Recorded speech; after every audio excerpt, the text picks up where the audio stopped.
Green Lantern, let me go to my notes, has been announced for HBO. That was done back in 2019.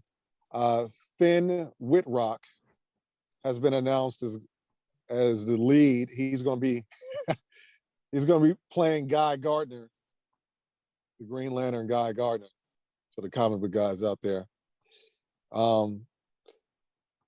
B. Walt, American Horror Story. Is that something you watch? No, I've not seen it. It's on my list.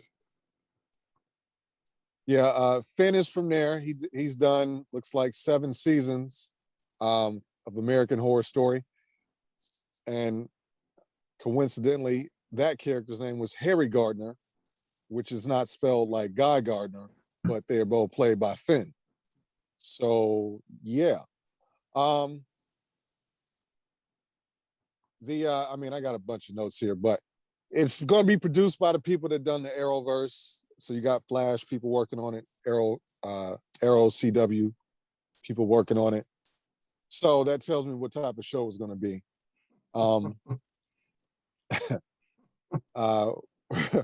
Guy Gardner is probably number 4 in terms of like Green Lanterns and ranking and like most popular. I like Kyle Radner over Guy Gardner. Some people might switch them to, but he falls in line with John Stewart, obviously the OG, Hal Jordan, Kyle Radner, and then there's Guy Gardner. B. Wall, this is on HBO Max too, by the way. You checking this out? What are you thinking? Green Lantern? Yeah, Green Lantern. If I don't have anything to do that day. So that's wow. I've never been into Green Lantern. It's just to me, comic book characters is like a dope ass shirt or a tie. Like that shit is fresh when you first see them. If they don't catch me right away, most of the time I don't really stick with them. You know what I'm saying? It's very rare for me to go back and like, oh, he's okay. Like with DC, like I said, with DC, I like 2 dudes. And who's the 2, by the way? I like them right away. You know what I'm saying? I like Batman. And then when one of his homeboys, well, not his homeboys, the young dude that he was teaching is what they call him, his ward. That's the term the Red Hood ward. When homeboy became Red Hood, I was like, oh yeah. You know, but when it comes to DC characters, man, like that's it. If you're talking villains, I mean, there's a couple of villains that I fucked with, but they should all be dead. It makes no sense that they're not. Like Joker should have been dead a million times, but he's probably my favorite DC villain. Lex Luthor is another one, but I'm not real thick in DC like that. Like, so this won't make the list, is what you're saying? Look, if it's on and I ain't got shit to do that day, I might play it in the background while I'm writing, or But and then you said it's the Arrow. People who wrote Arrow wrote it. I tried Arrow and I couldn't get past the 2nd episode. So yeah, I understand you on that. Yeah. My fix for everything, right? We just need to call Snyder. Snyder really needs, and just to keep the digression going, Warner Brothers is doing everything to snuff the success of the Snyderverse. Like, he's fucking with their money right now. That's how good that 4-hour cut of a miniseries movie that was. Right, that was a miniseries for real. It should have been one. Like, it's so funny. Those 2, or not, that 1 4-hour movie was better than the first 2 Avengers to me. I keep and it's not even close, to be honest. But it's they are regretting the fact that they actually put that out there, because people want to see the rest of it now, which I think is actually could work because DC has a multiverse, but they don't know what the fuck they're doing with their own multiverse. How many times am I going to say that every show? It doesn't surprise me though. The thing about it is it's a tightrope walk between being true enough to the source material, but then having enough flexibility to bring in people who were not introduced to that source material. So while you say that the Snyder miniseries is better than the first two Avengers, you can make that argument. But over the course of the entire MCU, the source material, the foundational pieces that were used to make these different movies, I think it was just stronger. I think they stayed close enough to us so the fanboys was like, okay, I see what you're doing. And then the people who didn't know shit about Thor, Meow Meownier, none of that was able to just jump in and be like, you know, saying, oh, Tony Stark, the Avengers, yeah, I get what that, you know. DC hasn't figured out which way they're gonna go, and at this point, they didn't have motherfuckers waiting so long. Honestly, we don't care no more. Whenever a DC movie comes out, we say, "Oh, this shit's gonna be whack." We say that first. I don't know. We say that first. Oh, this shit's gonna be trash.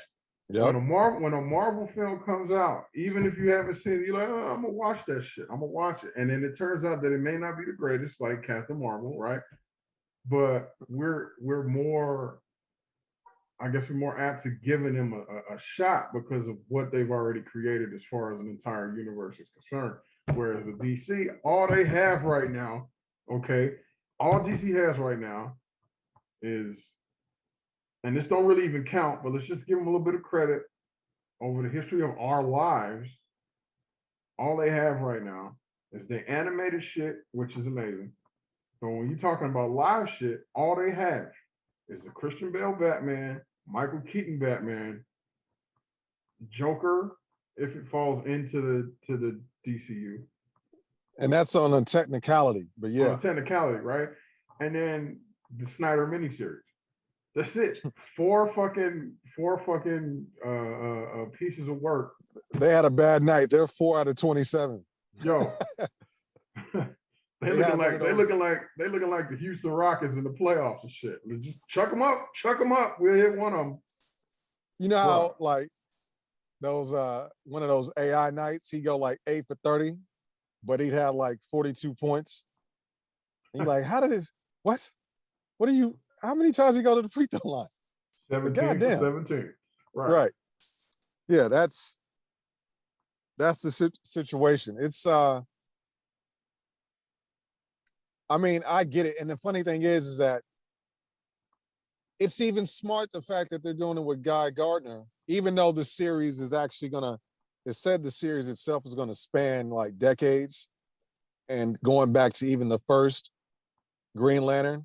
I forget his actual name, but they retconned him. And so he was low-key gay back in like the late 50s and early 60s. Yeah.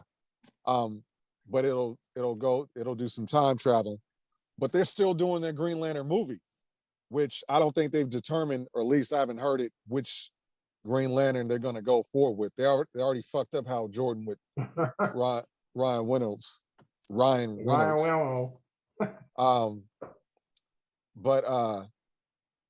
So I think that might be John Stewart, because I don't think Kyle is popular enough, even though he's better than Guy. So we'll see. A lot going on back here.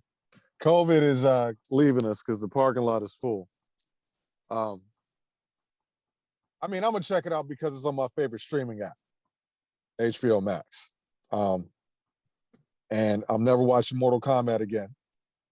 So, you know, there's that. By the way, we spent an entire week shitting on that movie. That was fun.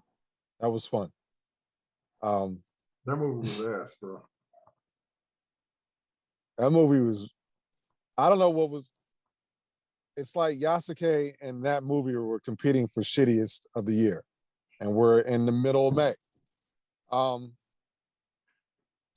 So I don't know, but Green Lantern, I'll probably check it out because it's on my favorite app. I'm not a big, huge Guy Gardner fan. I get you what you're saying about the characters. Marvel has always been stronger when it came to characters as opposed to DC when it comes to the comics specifically. Um, in my humble opinion, DC, their writing in terms of structure and, I thought they were stronger. But I think Stan Lee knew this and understood this, and he made it a point to like the characters in Marvel are real people or make them as real as possible, which translates for live action in that way. Spider-Man's got all these powers, but he also shows up and he's got 14 new pimples on his face. So he thinking about that shit, and then you're Tony Stark. So, you can't eat and drink certain things because you got a hole in.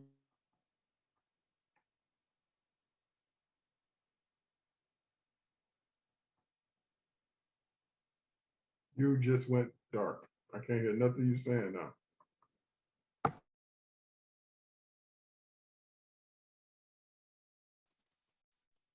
1 2 1 2. There you go. My back. Yeah. You faded out on your Tony Stark. That's what it sounded like. I guess the guys don't want me to talk shit about you. But I will anyway, just not now. Point is, I'll probably check it out for the sake of shitting on it. I did the Arrowverse and the Flash stuff for a little while.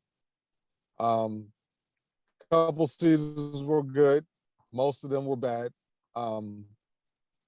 CW's for Teen Whites. I'm neither. So, I'll take that in consideration as I move forward. But so we'll see. They haven't even cast anybody else in the show. Like he's been only announcement so far. So they got some time between now and then. Mr. Guy Gardner. Let's get to Castlevania. I don't even know who Guy Gardner is, bro. Like that's how removed from most DC stuff that I am. He's the most obnoxious Green Lantern. Like Hal Jordan's OG. John Stewart's a black one, right? Then there's Kyle Radner, who's like the young Green Lantern. He's like more college. Well, I remember when they introduced him, he was more of a college student. He was in the anime. He was more on that trip. Guy Gardner is like white. He's a white man from the 80s. Let's just put it like that. That's how he thinks and that's how he moves. I think in the comics they call it patriotism because you don't want to say they're Republican because Republicans buy comic books too. I hear you, Jay. I was listening, Mike. So yeah, we'll see. We'll see. There's a moment that they put in the article, like when he met Batman for the first time, he challenged him to a boxing match. And Batman was like, bro, you don't want to do this. I'm good. Like, this is ridiculous. Stop. He's like, nah, man, come on, let's go. You said you this guy. I want to see what you're about. So Batman knocks him out in one punch. That's who Guy Gardner is. So we'll see. We'll see. We will see. Good job, Bruce.